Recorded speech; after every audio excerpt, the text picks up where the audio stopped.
Masterclass. Una de las cosas más bonitas que hacemos, y bueno, de la ciencia que estudia el CIMBESTAF, es la biología, ¿no? Y ustedes cuando piensan en la biología, seguramente pues nos imaginamos todos estos ecosistemas, tanto acuáticos como terrestres, los animales, las plantas, y obviamente la biología es la ciencia de la vida. Y como tal, la ciencia de la vida también tiene una unidad básica que son las células, así como digamos, para la química, los compuestos son lo más importante, para la biología es el entender el funcionamiento de las células. Y una de las cosas que a mí me ha parecido súper importante es esto de la simbiosis, que es algo que les voy a explicar. La célula entonces es la unidad de vida, ¿no? Y es la unidad básica para entender a la biología. Y también uno de los términos que vamos a ver en esta clase es el término de simbiosis. El término de simbiosis tampoco existía, sino fue hasta Anton de Bari en 1879 que lo propuso. Ahorita que se habla de la simbiosis, hasta incluso entre las empresas, la innovación, la investigación, es un término que ya nos parece ser más común, ¿no? La simbiosis se refiere a la vida en común de organismos disímiles y puede tener diferentes características, pero ha sido muy importante para el desarrollo de las células y de los organismos multicelulares en el planeta Tierra. Entonces, bueno, esto ha sido tan importante que ahora ya no vemos a cada uno de los seres vivos como individuos, sino como holobiontes. Quiere decir que somos una persona, o somos un animal, o somos una planta, pero que estamos intrínsecamente asociados a los microorganismos, ¿no? Aunque no los veamos. Hay 10 veces más células de microorganismos que células humanas, ¿no? De corazón, de piel, etc. Entonces, solamente porque no los vemos, a veces parecieran que no son importantes. Y ustedes conocen estas plantas súper nobles y maravillosas que son del género agave. El estado de Guanajuato es el segundo productor de tequila y además de tener 7 municipios con denominación de origen tequila, también tiene algunos de denominación de origen de mezcal, con agave salmiana. Si queremos que estas plantas sean sanas, crezcan bien, nos provean de diferentes funciones, tanto a nivel ecosistémico como a nivel de la industria, pues es necesario que consideremos a los microorganismos, ¿no? Entonces, aquí ven, este campo es un campo en Pénjamo. Ustedes saben, Pénjamo es uno de los mayores productores de tequila en la región y de estas plantas en la región, en Guanajuato. Y entonces yo les voy a decir por qué es tan importante lo del microbioma para entender y desarrollar una agricultura sustentable. Los microorganismos no solamente están en plantas que tienen enfermedad, viven de forma común en todos los tejidos de la planta. Si ustedes investigan cualquier planta, van a encontrar tanto en la rizósfera, que es el suelo pegado a la raíz, una gran cantidad de microorganismos, también dentro de las raíces, en los tejidos aéreos, dentro de los tejidos aéreos y en las superficies de los tejidos aéreos. Eso se llama filósfera, ¿no? Entonces, todos esos grupos de microorganismos que son muy diversos están asociados siempre a las plantas. Lo que nosotros hicimos primero para entender el microbioma de los agaves, nosotros hicimos un muestreo para investigar tanto la agave tequilana, al agave deserti, que es el que está aquí en California, el agave salmiana, que está aquí en Guanajuato, y también investigamos a los cactus, que están también en Simpatría, en San Felipe y en el Magueyal, aquí en Guanajuato, en el norte del estado. Entonces, ¿qué fue lo que aprendimos de este experimento? Primero que nada es esta gran diversidad. ¿Cómo es la diversidad en estas comunidades asociadas a la planta si vemos a las bacterias? Si vemos a las bacterias, ustedes pueden ver por este diagrama que lo que trata de decirnos es que si dos puntos están muy cerquita es que se parecen mucho y si están muy separados es que son distantes. Cada uno de estos puntos representa una planta y un nicho, ¿no? En cierta condición. Algo que no les mencioné antes es que también evaluamos cómo afectaba a las comunidades microbianas esta temporada de sequía y la temporada de lluvias, que son las que prevalecen en estos ambientes áridos y semiáridos. Entonces, lo que podemos ver aquí, si ustedes ven aquí, es que los suelos, incluyendo los de California, Guanajuato y todos, son muy parecidos entre ellos, por eso están cercanos.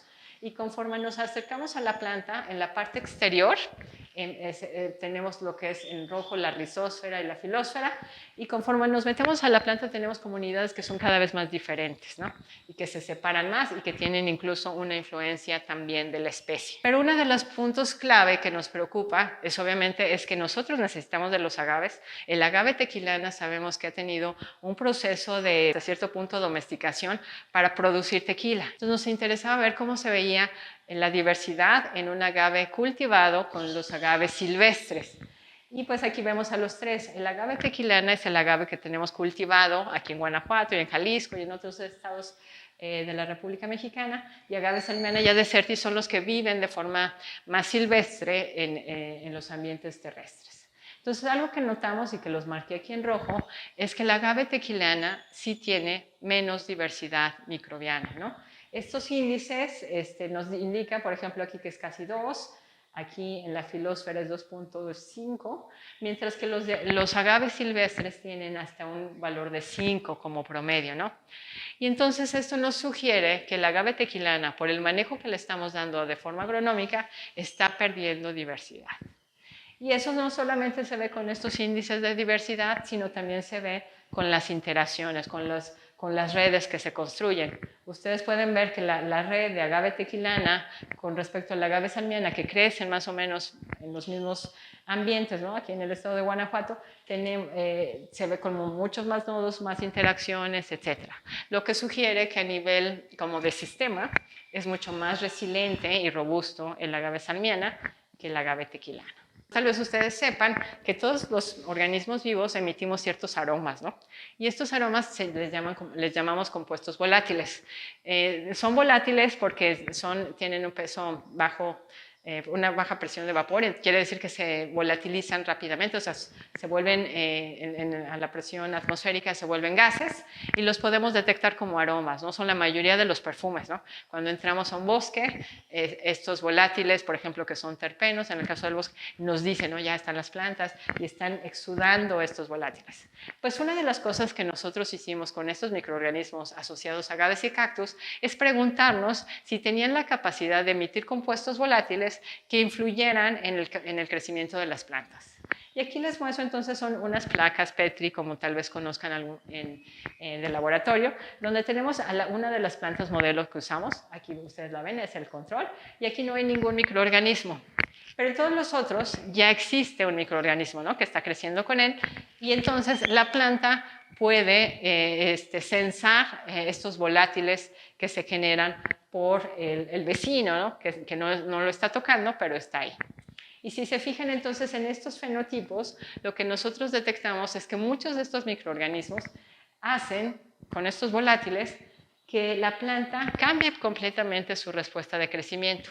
Y esto es muy evidente, por ejemplo, con este hongo, ¿no? Donde vemos mucho más follaje, raíces, comparado al control, donde la planta está creciendo sin la presencia de estos volátiles emitidos por el microorganismo. Sabemos que el efecto de estos volátiles no solamente tiene que ver con el compuesto químico, sino también con la dosis, ¿no? Ustedes ven, por ejemplo, que 50 micromolar, la planta crece muy contenta y muy bonita con este compuesto, mientras que a más de 500 o a 1000, este compuesto ya inhibe el crecimiento y obviamente sí lo mejora con respecto a cuando no hay nada, ¿no? Entonces, estos experimentos se hicieron con una sola aplicación y después se ha monitoreado cómo estas plantas siguen creciendo. Y aquí está el resultado, ¿no? Entonces, ustedes ven aquí la plantita micropropagada, donde ya la expuesta al volátil a 50 micromolar tenía un muy buen desempeño, pero si nosotros observamos las plantas 8 meses después, sin ningún otro tratamiento, ningún abono especial ni nada, vemos que estas diferencias incluso aumentan, ¿no? Y se ve mucho más fortalecida la planta tratada que las plantas no tratadas. De hecho, en términos cuantitativos, esto es 4 veces más la biomasa en un periodo relativamente corto para el agave salmiana en este caso. Pero la pregunta ahora clave es si esta nueva tecnología que viene del microbioma de los agaves y los cactus se puede aplicar en campo, ¿no? Y obviamente, pues ya sabemos que no solamente es agave tequilana, la especie más, pues más demandada, sino que cada vez más también están los agaves mezcaleros. Y gracias a estos experimentos, pues ya tenemos bien claro que hay efectos positivos de los volátiles ya en campo, ¿no? Aplicados con la mochila que los productores usan, ¿no? Y que se pueden aplicar así los volátiles. Y tenemos entonces ya una primera colaboración y una transferencia de tecnología hacia la empresa Cuturavi, que hasta ahorita también incluso fue apoyada por IDEA Guanajuato, para desarrollar y hacer que estos volátiles los podamos comercializar de forma ya masiva, registrada, segura, etc. De cómo pasamos de la investigación fundamental a la investigación aplicada de forma, y además creando agricultura sustentable. Masterclass.